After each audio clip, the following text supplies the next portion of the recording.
ಇಂದೇ ಡೌನ್ಲೋಡ್ ಮಾಡಿ ಮತ್ತು ನಿಮ್ಮ ನೆಚ್ಚಿನ ಶೋಗಳನ್ನು ಆನಂದಿಸಿ.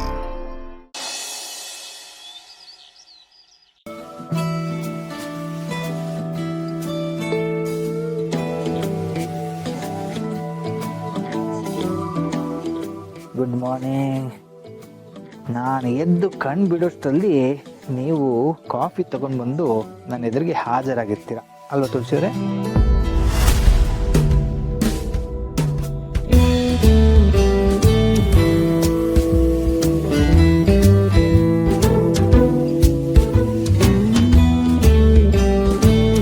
ರಾಧಾ ಅವರೇ, ನೀವಾ?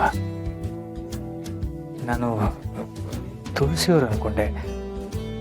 ತುಳಸಿಯವರಲ್ಲಿ? ಯಾಕೆ ನಾನು ನಿಮ್ಮ ಕಾಫಿ ತಂದು ಕೊಡ್ಬಾರ್ದಾ?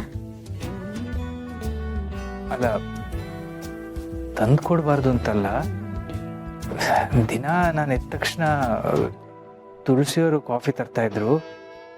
ಇವತ್ತು ಅವರೇ ತಂದಿರ್ಬೋದು ಅನ್ಕೊಂಡೆ.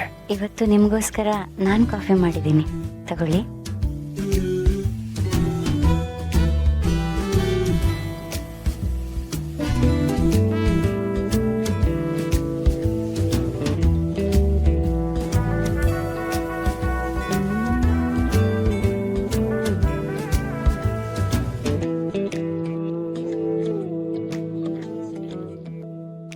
ಮಾಧವರೇ, ನಿಮ್ಗಾಗ್ಲೇ ಕಾಫಿ ಸಿಕ್ತಾ?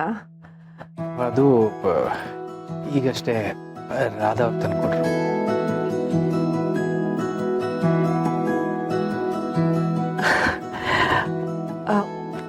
ಇಷ್ಟು ದಿನ ನಾನು ಮಾಡಿರೋ ಕಾಫಿ ಕುಡಿದು ಬೇಜಾರಾಗಿರುತ್ತೆ. ಇವತ್ತು ರಾಧಾ ಅವ್ರ ಕೈ ರುಚಿ ನೋಡಿ. ಮಾಧವ ಅವರೇ, ಹೇಗಿದೆ ನಾನು ಮಾಡಿರೋ ಕಾಫಿ? ಚೆನ್ನಾಗೇ ಇರುತ್ತೆ. ನೀವು ಮಾಡಿರೋದಲ್ವಾ, ನಾನು ಕುಡಿತೀನಿ. ಸರಿ, ನೀವು ಬೇಗ ಫ್ರೆಶ್ ಅಪ್ ಆಗಿಬಿಟ್ಟು ಬನ್ನಿ. ನಾನು ನಿಮಗೋಸ್ಕರ ತಿಂಡಿ ರೆಡಿ ಮಾಡ್ತಾ ಇರ್ತೀನಿ.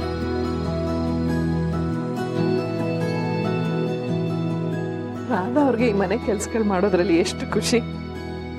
ಅವರು ಖುಷಿ, ನನಗೆ ಪೇಚಾಟ. ಪೇಚಾಟನ? ಯಾಕೆ? ತುಳಸೋರೆ, ನಾನು ನಿದ್ದೆಯಿಂದ ಎದ್ದು ಕಣ್ಣು ಬಿಟ್ಟ ತಕ್ಷಣ ನೀವು ನನ್ನ ಎದುರಿಗಿದ್ರೆ ಆಗ ಬೆಳಕಾಗಿದೆ ಅನ್ಸುತ್ತೆ. ನನ್ನ ದಿನ ಶುರುವಾಗೋದೇ ನೀವು ಮಾಡಿಕೊಡೋ ಕಾಫಿಯಿಂದ. ನನಗೆ ನೀವೇ ದಿನ ಕಾಫಿ ಮಾಡಿಕೊಡ್ಬೇಕು. ಆಗ್ಲಿ ಪತಿದೇವಿ, ಮೊದಲು ನೀವು ಮಾಡಿರೋ ಕಾಫಿ ಕೊಡಿ. ಮಾಧವರೇ, ಅವ್ರು ನಿಮ್ಗೋಸ್ಕರ ಕಾಫಿ ಮಾಡಿ ತಂದಿದಾರಲ್ವಾ, ಅದಕ್ಕೋಸ್ಕರನಾದ್ರೂ ಅವ್ರು ಮಾಡಿರೋ ಕಾಫಿ ಕುಡಿವಿ. ಕೊಡಿ. ನೀವು ಮಾಡಿರೋ ಕಾಫಿ ಮೊದಲು ಕುಡಿದು ಆಮೇಲೆ ಬೇಕಿದ್ರೆ ಅವ್ರು ಮಾಡಿರೋ ಕಾಫಿ ಕುಡಿತೀನಿ. ಕೊಡಿ. ನನ್ನ ದಿನ, ನನ್ನ ಜೀವನ ಯಾವುದೇ ಕಾರಣಕ್ಕೂ ಬದಲಾಗಬಾರ್ದು.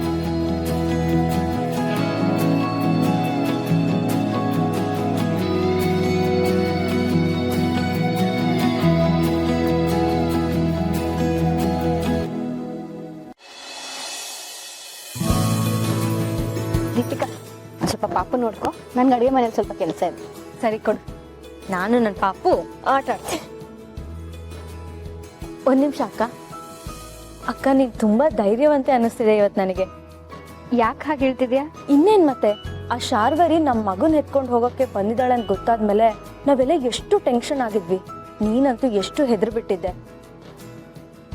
ನಾನಂತೂ ನೀನು ಇನ್ಮೇಲೆ ರೂಮಲ್ಲಿ ಮಗು ಜೊತೆಲೇ ಇರ್ತೀಯಾ, ಆಚೆ ಕಡೆ ಬರೋದೇ ಇಲ್ವೇನೋ ಅಂತ ಅನ್ಕೊಂಡಿದ್ದೆ. ಆದ್ರೆ ನೀನು ಮಗುನ ಎತ್ಕೊಂಡು ಮನೆ ತುಂಬಾ ಎಲ್ಲ ಓಡಾಡ್ತಿದ್ಯಾ. ಭಯ ಪಟ್ಟಿದ್ದಂತೂ ನಿಜ. ಹಾಗಂತ ಭಯ ಪಟ್ಕೊಂಡು ರೂಮಲ್ಲೇ ಕೂತ್ಬಿಟ್ರೆ ಭಯ ಇನ್ನೂ ಜಾಸ್ತಿ ಆಗುತ್ತಲ್ವಾ. ಅದ್ ನಮ್ಮಿಂದ ದೂರ ಆಗ್ಬೇಕು ಅಂದ್ರೆ ನಾವು ಅದನ್ನ ಹೆದರ್ಸ್ಲೇಬೇಕು. ಅಕ್ಕ, ನೀನ್ ಈ ರೀತಿ ಧೈರ್ಯವಾಗಿರೋದನ್ನ ನೋಡೋಕೆ ತುಂಬಾನೇ ಖುಷಿ ಆಗ್ತಿದೆ. ನಾನ್ ಧೈರ್ಯವಾಗಿರೋದಕ್ಕೆ ಇನ್ನೂ ಒಂದು ಕಾರಣ ಇದೆ. ನಮ್ಮ ಮಾವ ಈ ಮನೆ ಸುತ್ತ ಕಟ್ಟಿರೋ ಭದ್ರವಾದ ಕೋಟೆ. ಶಾರ್ವರಿ ಈ ಮನೆಗೆ ಬಂದು ಹೋದ್ಮೇಲಿಂದ ಈ ಮನೆ ಸೆಕ್ಯೂರಿಟಿ ಇನ್ನೂ ಟೈಟ್ ಆಗಿದೆ. ಈ ಸೆಕ್ಯೂರಿಟಿ ದಾಟಿ ಶಾರ್ವರಿ ಮತ್ತೆ ನಮ್ಮ ಮನೆಗೆ ಬರಲ್ಲ ಅನ್ನೋ ನಂಬಿಕೆ ನನಗಿದೆ. ಇನ್ ಮುಂದೆ ಏನೇ ಬಂದ್ರು ಧೈರ್ಯವಾಗಿ ಎದುರಿಸೋಣ. ಸರಿ, ನೀನು ಹೊರಡು, ನನ್ನ ಪಾಪು ಜೊತೆ ಆಟ ಆಡ್ತೀನಿ.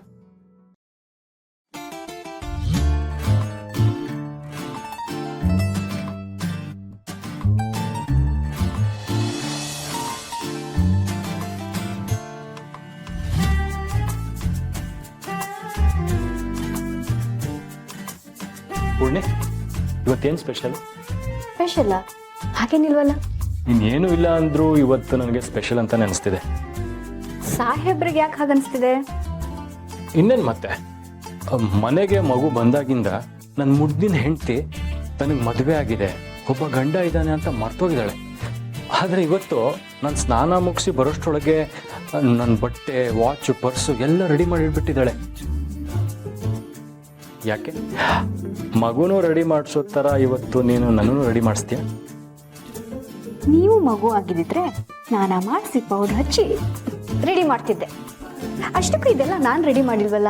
ನೀನು ರೆಡಿ ಮಾಡಿಲ್ವಾ? ನೀನಲ್ಲದೆ ಇನ್ಯಾರು ಮಾಡಕ್ಕೆ ಸಾಧ್ಯ? ಇನ್ಯಾರು? ಅಮ್ಮ ರೆಡಿ ಮಾಡಿರ್ತಾರೆ. ನೀವು ಆಫೀಸಿಗೆ ಲೇಟ್ ಆಗ್ತಿದೆ ಅಂತ ಹೇಳಿದ್ರಲ್ಲ, ಅದಕ್ಕೆ ನಿಮಗೆ ತೊಂದರೆ ಆಗಬಾರ್ದು, ನಿಮಗೆ ಲೇಟ್ ಆಗಬಾರ್ದು ಅಂತ ಅಮ್ಮನೇ ಎಲ್ಲ ರೆಡಿ ಮಾಡಿ ಹೋಗಿರ್ತಾರೆ. ಅಮ್ಮ ಅಂದರೆ ಹಾಗೆ ಅಲ್ವಾ ಪೂರ್ಣಿ? ನಾವು ಬಾಯಿ ಬಿಟ್ಟು ಕೇಳಿಲ್ಲ ಅಂದರೂ ನಮ್ಮನ್ನ ಅರ್ಥ ಮಾಡಿಕೊಂಡು ನಮ್ಗೆ ಏನೇನು ಬೇಕು ಅದನ್ನೆಲ್ಲ ಮಾಡ್ತಾರೆ. ಆ ದೇವರು ನಮ್ಮಮ್ಮನ ನಮ್ಮಿಂದ ಕಿತ್ಕೊಂಡು ಮೋಸ ಮಾಡ್ದ ಅಂದ್ಕೊಂಡಿದ್ವಿ. ಆದರೆ ತುಳಸಿ ಅಮ್ಮ ಮನೆಗೆ ಬಂದಾದ್ಮೇಲೆ ನಾವು ಕಳ್ಕೊಂಡಿರೋ ತಾಯಿ ಪ್ರೀತಿ ಮತ್ತೆ ಸಿಕ್ಕಿದೆ. ತುಳಸಿ ಅಮ್ಮ ನಮಗೆ ಸಿಗೋಕ್ಕೆ ನಾವು ಪುಣ್ಯ ಮಾಡಿದ್ವಿ. ನೀವು ಮಾತ್ರ ಪುಣ್ಯ ಮಾಡಿಲ್ಲ. ಸೊಸೆಯಂದ್ರನ್ನ ಮಕ್ಕಳಾಗಿ ನೋಡ್ಕೊಳ್ಳೋ ಅಂತ ಅತ್ತೆ ಎಷ್ಟು ಜನ ಹೆಣ್ಮಕ್ಳಿಗೆ ಸಿಗ್ತಾರೆ ಹೇಳಿ? ಸರಿ ಅಭಿ, ಲೇಟ್ ಆಗ್ತಿದೆ, ನೀವು ಬೇಗ ರೆಡಿ ಆಗ್ಬಿಟ್ಟು ಬನ್ನಿ. ಈಗೇನು ನೀನು ನನ್ನ ರೆಡಿ ಮಾಡಿಸಲ್ವಾ? ಅಂಬೆಗಾಲ್ ಇಟ್ಕೊಂಡು ಬನ್ನಿ, ರೆಡಿ ಮಾಡಿಸ್ತೀನಿ. ಬೇಗ ರೆಡಿ ಆಗ್ಬಿಟ್ಟು ಬನ್ನಿ ಅಂದ್ರೆ ಆಟ ಆಡ್ತಾರೆ.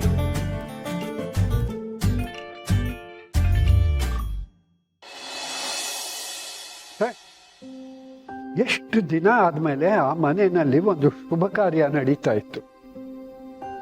ಎಲ್ಲರ ಮುಖದಲ್ಲೂ ಸಂತೋಷ, ಆನಂದ ತುಂಬಿ ತುಳುಕ್ತಾ ಇತ್ತು. ಆದರೆ ಶಾರ್ವರಿ ಬಂದು ಎಲ್ಲಾರ ನೆಮ್ಮದಿನೂ ಹಾಳು ಮಾಡಿಬಿಟ್ಲು. ಹೌದು ತಾತ, ಹೀಗೆಲ್ಲ ಆಗುತ್ತೆ ಅಂತ ನಾವ್ ಯಾರು ಊಹೆ ಕೂಡ ಮಾಡಿರ್ಲಿಲ್ಲ. ಅಲ್ಲ, ನಾವೆಲ್ಲರೂ ಮನೆಯಲ್ಲಿದ್ದಾಗ್ಲೇ ಒಳಗ್ ನುಗ್ಗಿ ಮಗುನ ಎತ್ಕೊಂಡು ಹೋಗೋಷ್ಟ್ರ ಮಟ್ಟಕ್ಕೆ ಬಂದ್ಬಿಟ್ಟಿದ್ದಾಳೆ ಅವಳು. ಆ ಶಾರ್ವರಿ ನಮ್ಮ ಕಣ್ಮುಂದನೆ ಓಡಾಡ್ತಿದ್ರು ನಮ್ಗಳನ್ನ ಕಣ್ಣು ಹಿಡಿಯಕ್ಕೆ ಆಗಿಲ್ಲ. ನಾನಿರ್ಬೇಕಾಗಿತ್ತು ಅಲ್ಲಿ. ನನ್ನ ಕಣ್ಣಿಗೆ ಬಿದ್ದಿದ್ರೆ ಒಳ್ಳೆ ಹೊಸದಂಗ್ ಹೊಕ್ಕಾಕ್ಬಿಡ್ತಿದ್ದೆ. ಮಗುವನ್ನ ಎತ್ಕೊಂಡು ಹೋಗೋದಿರ್ಲಿ, ಅವಳು ಬಂದಿದ್ದಾಳೆ ಅಂತ ಗೊತ್ತಾಗಿದ್ದಿದ್ರೆ ಕೈ ಕಾಲು ಕತ್ತರಿಸಿ ಮೂಟೆ ಕಟ್ಬಿಡ್ತಿದ್ದೆ. ಆ ಮಗುವಿನ ಅದೃಷ್ಟ ಚೆನ್ನಾಗಿತ್ತು. ಸರಿಯಾದ ಸಮಯಕ್ಕೆ ರಾಧಮ್ಮ ಬಂದು ಶಾರ್ವರಿಯಿಂದ ಆ ಮಗುನ ಕಾಪಾಡಿದ್ರು. ಹೌದು, ನಾವೆಲ್ಲರೂ ಫಂಕ್ಷನ್ ಅಲ್ಲಿ ಬ್ಯುಸಿ ಆಗಿದ್ವಿ. ರಾಧಮ್ಮ ಮಗು ರೂಮ್ ಕಡೆ ಹೋಗಿರ್ಲಿಲ್ಲ ಅಂದಿದ್ರೆ ಮಗು ಇಷ್ಟೊತ್ತಿಗೆ ಶಾರ್ವರಿ ಕೈ ಸೇರಿರ್ತಿತ್ತು. ಆ ಶಾರ್ವರಿ ತುಂಬಾ ಹೆಚ್ಕೊಂಡಿದ್ದಾಳೆ. ಇಷ್ಟು ದಿನ ನಮ್ಮ ಬೆನ್ ಹಿಂದೆ ನಿಂತು ನಮ್ಗೆಲ್ಲ ತೊಂದರೆ ಕೊಡ್ತಾ ಇದ್ಲು. ಆದ್ರೆ ಈಗ ನಮ್ಮ ಕಣ್ಮುಂದೆನೆ ಬರೋ ಅಷ್ಟು ಮುಂದುವರೆದಿದ್ದಾಳೆ. ಅವಳನ್ನ ಹೀಗೆ ಬಿಟ್ರೆ ಅನಾಹುತಗಳು ತಪ್ಪಿದ್ದಲ್ಲ. ಹೇಗಾದ್ರೂ ಮಾಡಿ ಆದಷ್ಟು ಬೇಗ ಅವಳನ್ನ ಹಿಡಿಲೇಬೇಕು.